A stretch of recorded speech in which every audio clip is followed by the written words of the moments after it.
Clarence Heatley was born in 1953 in New York City and grew up in Harlem, located in the northern section of Manhattan. Heatley, who dropped out of school in the 4th grade, was sent to juvenile detention by the time he was 9 years old. Eventually, Heatley grew to 6 feet 7 inches. At some point, Heatley acquired the nickname Preacher. His violent reputation also earned him the nickname the Black Hand of Death.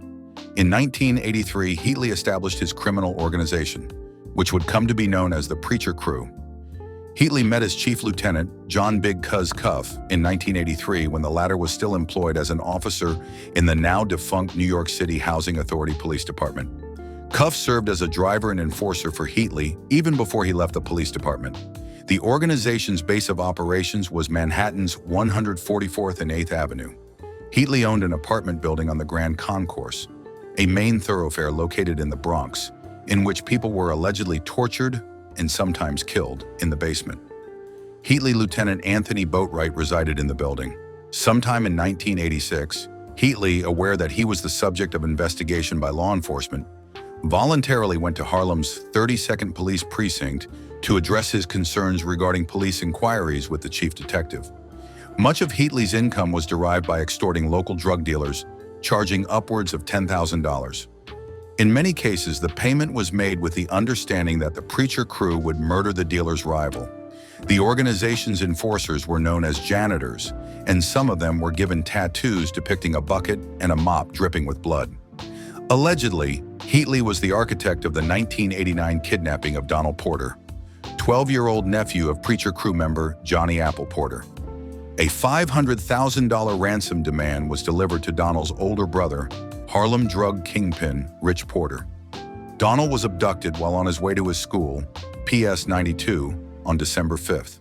The kidnappers demanded $500,000 ransom for 12-year-old Donald's safe return by telephone. When Porter insisted that he didn't have the $500,000, the kidnappers lowered the ransom to $350,000. On December 6, the abductors directed the family to a nearby McDonald's restaurant located at West 125th Street and Broadway, where they found a coffee cup containing Donald's index finger, 2 of his rings, and an audio cassette in the men's bathroom. According to police, the cassette tape contained a recording of Donald pleading to his older brother Rich to pay the ransom. Porter's sister Pat contacted the FBI against his wishes and was directed to the NYPD, who placed taps on the family's phone lines. On December 10, a local boy delivered a note to the family's West 132nd Street apartment in Harlem given to him by an unknown woman stating that Darrel was badly in need of medical attention.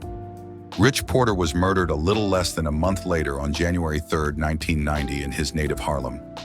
He suffered several gunshots to the head and chest and was found in the bushes in Orchard Beach Park with $2,239 in cash in his pockets. On January 28th, Donald Porter's body was found in City Island, less than a mile from where Rich's body was discovered. The corpse was found inside 14 black plastic garbage bags, but his biggest source of revenue came from trafficking crack and cocaine, most of which was done between 1990 and 1996. Heatley's organization, sometimes known as the Family, truly was a family affair that included his son, daughter, and girlfriend. According to former Preacher Crew member David Collins, Heatley and his associates abducted R&B superstar Bobby Brown at gunpoint in April of 1993. Associates of Heatley introduced themselves at his behest to the recording star at a Manhattan nightclub before convincing him to follow them to an apartment in the Bronx.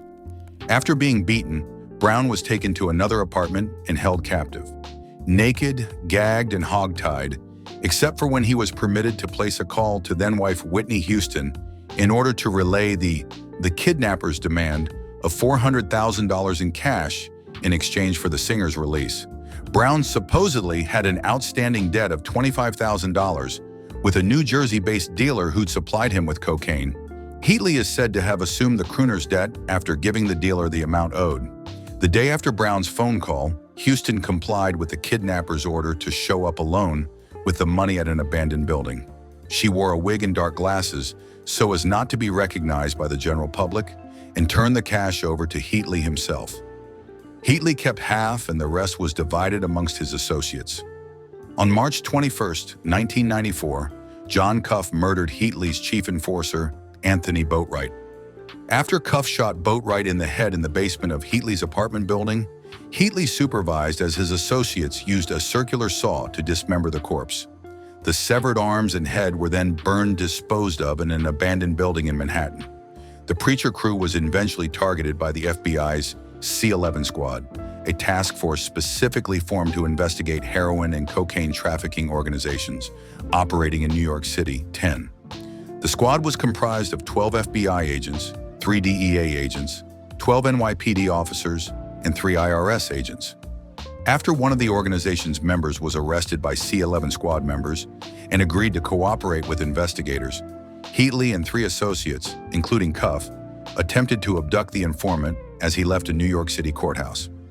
Following a brief chase, the van in which Heatley and the others rode was stopped by police, who seized 3 lead pipes, 4 gorilla masks, duct tape, and rope from the occupants. Heatley was not convicted in connection to the incident. On July 15, 1996, Heatley was indicted on 3 counts of murder and conspiracy to murder in the aid of racketeering. On August 12th, he was found in the Bronx and placed under arrest by the NYPD and transported to Harlem's 32nd Precinct. John Cuff, who'd been arrested by the FBI that same day, was detained in the same cell with Heatley. Less than 2 hours later, they were both placed under federal custody. In November of 1996, a 47-count federal indictment charging Heatley and 17 associates with narcotics trafficking, 11 murders and 11 murder conspiracies was unsealed. By November 14th, 14 of the suspects had been arrested. On December 17, 1997, a federal indictment was filed charging Heatley and 11 others with 86 counts of racketeering. Additionally, Heatley and Cuff were charged with murder in aid of racketeering, attempted murder and conspiracy to commit murder, participating in a narcotics distribution conspiracy, and unlawful possession of a firearm. Heatley was also charged with participating in murders while acting as the principal administrator, organizer, and leader of a continuing criminal enterprise involving narcotics, robbery, and extortion. Cuff's charges also included participating in murders while working in furtherance of a continuing criminal enterprise involving narcotics and extortion. Heatley became the first defendant to be charged under the federal drug kingpin law in New York and thereby eligible for capital punishment. The government filed a notice of intent to seek the death penalty against Cuff and Heatley on January 8th and August 11th, 1998, respectively. On February 5th, 1999, Heatley pleaded guilty to federal racketeering, participation in 13 murders in aid of racketeering, 1 attempted murder, participation in a continuing criminal enterprise involving narcotics, robbery and extortion, using and carrying firearms in relation to crimes of violence, assault with a deadly weapon. He also admitted to ordering associates to commit arson. His plea deal called for U.S. Attorney Mary Jo White to seek life in prison as opposed to a death sentence. He was represented by both Joel S. Cohen and David A. Ruhnke. The deal allowed Heatley to avoid being the focus of the first federal death penalty trial in Manhattan since the 1950s. On March 22nd, Cuff pleaded guilty to participation in 11 murders in aid of a racketeering enterprise, conspiracy to murder in aid of a racketeering enterprise, participation in a continuing criminal enterprise involving narcotics, and using and carrying firearms in relation to crimes of violence. Heatley's life plus 225-year sentence was handed down on May 14th by Judge Michael B. McCasey. After receiving a life sentence with no chance of parole, Clarence "Preacher" Heatley faded from the streets he once ruled with fear and absolute control. His days of commanding killers, extorting drug dealers, and striking terror into Harlem were officially over.